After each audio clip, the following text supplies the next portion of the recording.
Do I have to use this? Yeah, if you don't want to, you don't have to.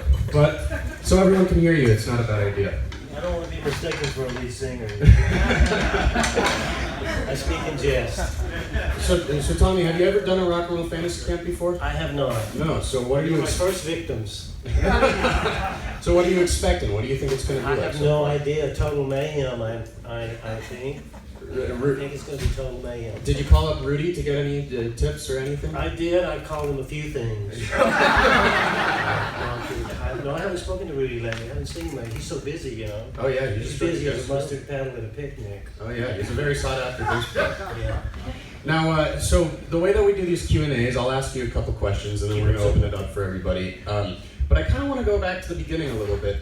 How old were you when you first got your big gig with Black Oak, Arkansas? You were pretty young, weren't you? Yeah, just in my teens, just out of my teens. Yeah. So I'm 18 right now. Are you? Were you around there? You were. So okay. So you were negative 200.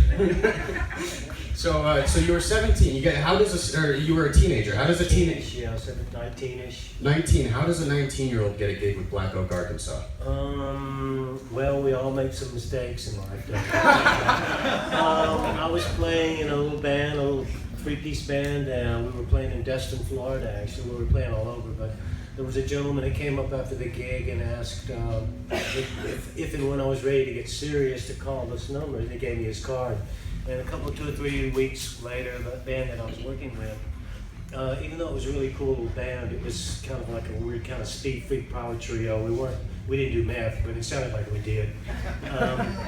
And we split up, and I called the guy, and he happened to be the front of house guy, the sound guy. His name was Dave Smith, very uncommon name. And so I phoned the number, and he referred me to this gentleman who called me, and his name was Butch Stone. I'll call him Bitch Sloan now, but he was the manager, and you'll have to forgive me, I'm a little cynical in my old age. And I flew up to Memphis. I was living in Mississippi at the time. Right. I was born in Nashville, Tennessee. I was living in Mississippi, and I flew up to Nashville and did the audition. And there were several other drummers that were auditioning, and I somehow, got the gig. But obviously they had no taste in drummers. So I got the gig. Now it's said, I've read before that you weren't necessarily the biggest fan of their music, so why take the gig if that's the case? Well, I didn't know that much about the music. The only thing I really knew about them was that they had just signed or were right on the cusp of signing a deal with Atlantic Records. And that was the thing that our band couldn't do. We could never, for whatever reason, we were playing all original material, and we'd like to think we were ahead of our time, but probably the opposite was the case. Right. But we couldn't get a record deal. So I thought it would be a stepping stone for me, Sure. Which was a bad mistake that I made, because you shouldn't use other people's dreams and endeavors as a stepping stone for yourself. So I did pay quite a healthy price for it, though. So in other words, it was mostly for exposure in a sense. Yeah, it was just, another rung up the ladder, so to speak. That's how it seemed to me. I didn't know I was going to be signing up for 6 years to be, working with a guy that sounded like a dentist drill. Now the story out there is that you essentially, to get out of the band, had to sneak out of it. I mean, can you tell that story a little bit? Literally, I snuck out in the dead of night, yes. In the still of the night. In the still of the night. Very much so. It was very still indeed. And I was like really nervous. I was young, and I'd signed some things that I shouldn't have signed. And the manager had, the mangler, I call him, he had somewhat of a bad reputation for kind of having people beaten up. He was a little bitty guy. He wasn't going to beat up anyone. And I was young and really impressionable, and I was kind of intimidated. So I finally got the nerve to leave, and it was literally in the dead of night. I snuck out, and I left my car there. Wow.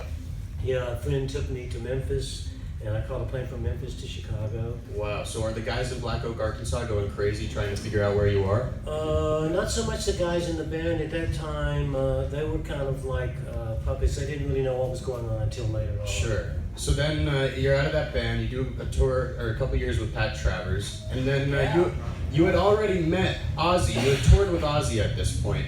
No. I thought I had read Black Oak, Arkansas. Black Oak, Arkansas did a tour with Ozzy. Well, we were on the bill. Sorry, Right. I That's what I meant. Yeah, he was with Black Sabbath. Sorry. Another Freudian slip. He was singing. Yeah, he was with Black Sabbath at the time, and the first tour that I did with Black Oak was in the UK. Right. And the very first tour, and we were supporting Black Sabbath on that tour. And I met Ozzy then at that time. But what really got you into Ozzy's band later was Randy, right? Well, it was my interest in Randy. I was living in England at the time, and I was working with Gary Moore, who was signed to Jet Records, God rest his soul, who was signed to Jet Records, who ultimately signed Ozzy. Okay. Yeah, so that was kind of the connection. I was living in England at that time. I had been living there for a few years. So I imagine you do. Do you remember the first time seeing Randy Rhoads play guitar? Oh, yeah, it scared me to death, you know. It was inspirational. It was life-changing when I heard him play. Yeah, Sure. very much so. From not only from a musician standpoint, but we got to know one another. The first time I met Randy, he came to a rehearsal when I was rehearsing with Gary. He was a big Gary Moore fan. Right. As most, I guess, Les Paul players are, aren't they? He came to our rehearsal, and that's when I met Randy. And he listened. He was there for an hour or so, just listening to us play through some tunes, and he was really in awe of Gary. So Gary's tone, yeah. So is he the one that recommended you as a drummer to Ozzy? No. That was David Hemmings, not the British actor. He was a British guy. He was a manager, and he a part owner of Articana Management. Not at that time. Ultimately, he became Pat Travers' manager. When I met him, he was handling luggage for Black Sabbath. Right. And it was through David Hemmings and Gary Moore and stuff, and because I was living over there, and because the circle is very small, and the fact that Gary was signed to Jet, and I just made some arrangements with Don Arden, who owned Jet, who signed Ozzy to Jet Records. So Sure. it was Don Arden, who was Sharon Osbourne's father. Right. Now, so you go on to join the band with Ozzy, with Rudy, and Don Airy, right, playing keyboard? No, Don wasn't involved. There was a keyboard player by the name of Lindsey Bridgewater who was playing keys. Yeah, and at that time he was kept off the stage behind the curtain. Right. So, is that the best band? It wasn't my idea. Is that the best band you were ever part of? I mean, that is a killer lineup. Band? Well, if we could have gotten rid of Ozzy, it probably.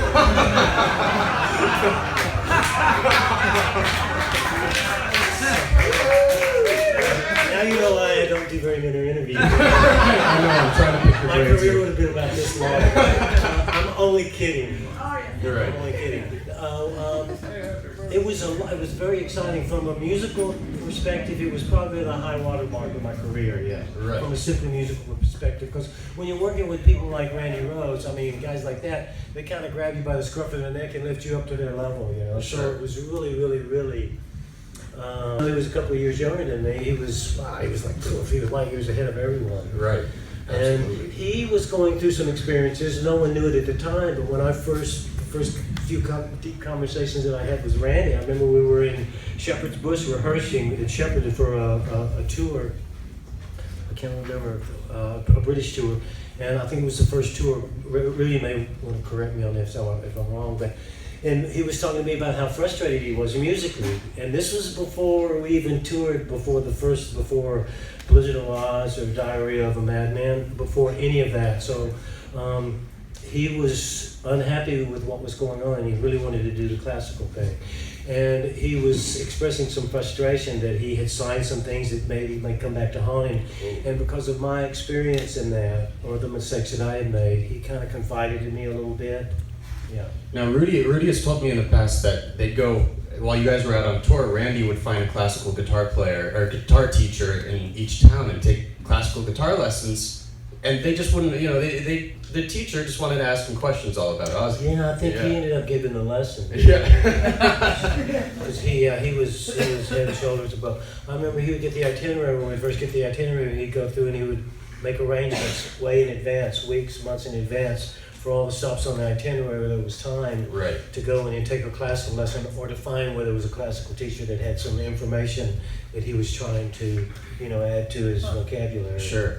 Now, after the tragic event of Randy's passing, Rudy left the band at the end of the tour. You stayed on, you played on Bark at the Moon and everything. What's the dynamic in Ozzy's band after that? Because I believe Rudy left because he couldn't really handle the dynamic in the band after that. Yeah, because Randy was the cat, you know. Sure. I joined because of Randy. I mean, I'd heard some things about Ozzy, and, you know, we all have our struggles, you know. And Ozzy was struggling with some things, you know, with drinking and stuff. He came through a really tough period leaving Black Sabbath and the way that came down and stuff. And so he had his struggles, and my primary motivation was to work with Randy, and I'm sure Rudy was too, because he had a history with Randy from the Quiet Riot stuff.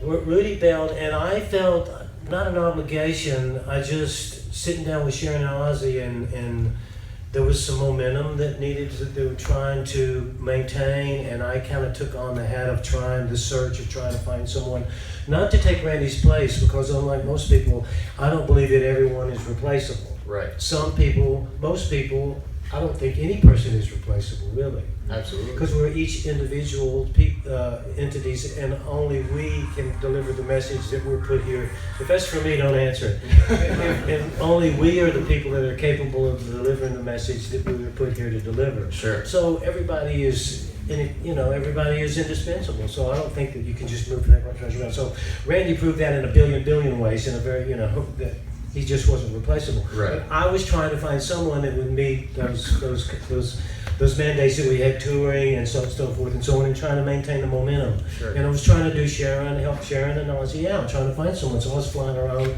like crazy, auditioning guitar players, and So they kind of left that up to you. not solely. Ozzy found a couple of guys on the West Coast, and Sharon phoned me up and said, "So excited, Tommy, Ozzy found a guy." And I said, "Great." So I jumped on a plane and fly out there. We started a little mountain,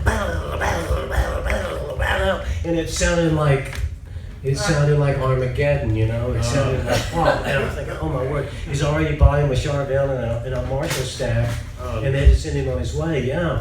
So they gave him the Marshall stack and the Charvel. But he shall remain nameless. He was not really a guitar player, he was a lead singer, but somehow Ozzy gave him the gig. Maybe he had a couple of shots of Remy or something, I'm not sure, but he got the gig. Well, anyway, we eventually found Jake. Right. Through trial and error. We got Brad Gillis in to finish those shows. There was another gentleman by the name of Bernie Terme, who was a British Strat cat, an awesome guitar player and really cool, but the exact opposite of Randy. Randy was a really heavy Les Paul cat, and Bernie was a blues guy, right? More so. And a Strat cat. Right. An awesome guitar player, but I remember the first show that he did was Madison Square Garden, and man, It's a big show. I've never seen an organism as nervous. He was like, and he was this really sweet guy, but he had a little bit, not a speech impediment, but he would stutter sometimes.